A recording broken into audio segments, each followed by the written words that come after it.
Friends, I've sat through this session yesterday and this morning with a great sense of excitement and encouragement. I first traversed this reach of the Mississippi River in the spring of 1934.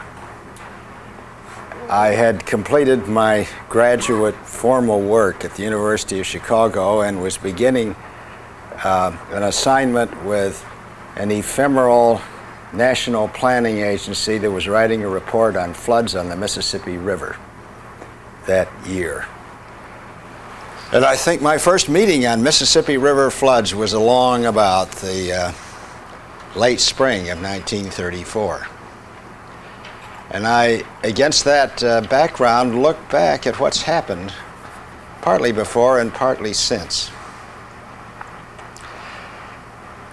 That was the beginning of what was probably the second main period in the United States' effort to deal with the flood problem on a national scale.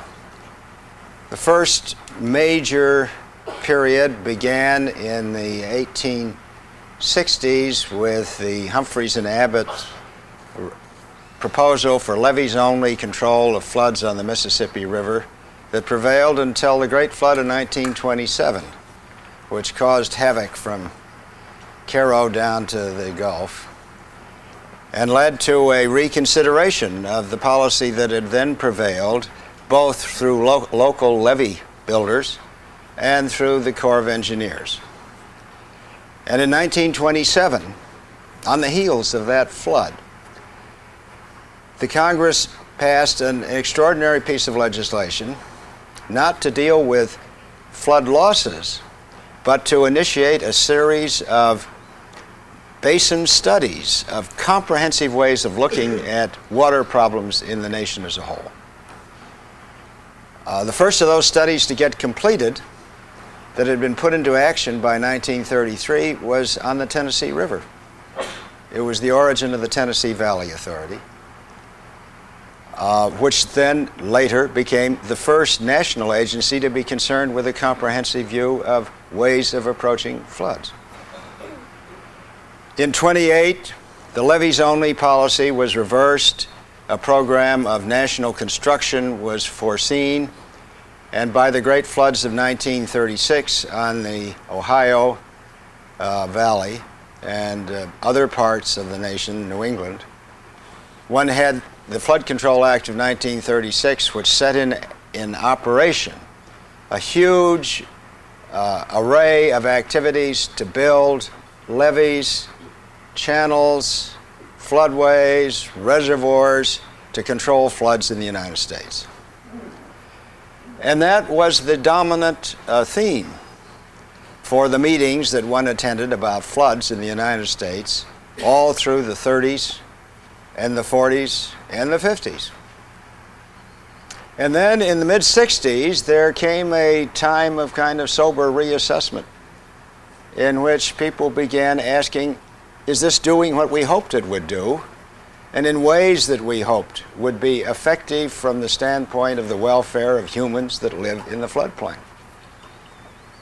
And one had in the old task force report and the congressional workforce the initiation of the Unified National Plan for Floodplain Management and the Federal Flood Insurance Program, which was intended, as first drafted and approved by the Congress, as a means of obliging people who occupied vulnerable areas all around the country to come to grips with the economics of the risk of their living in those particular hazardous areas and ways in which they could deal more effectively with that risk.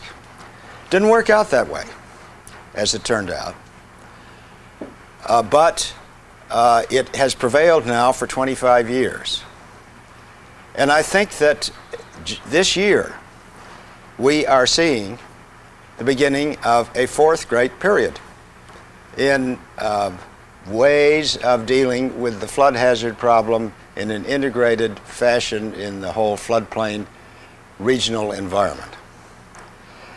And I would suggest that this meeting here is, so far as I know, the first meeting in which you have a combination of local, state, and federal people who are seriously asking how to craft and carry out a program on a national scale, because what's done here obviously has implications for other parts of the country immediately.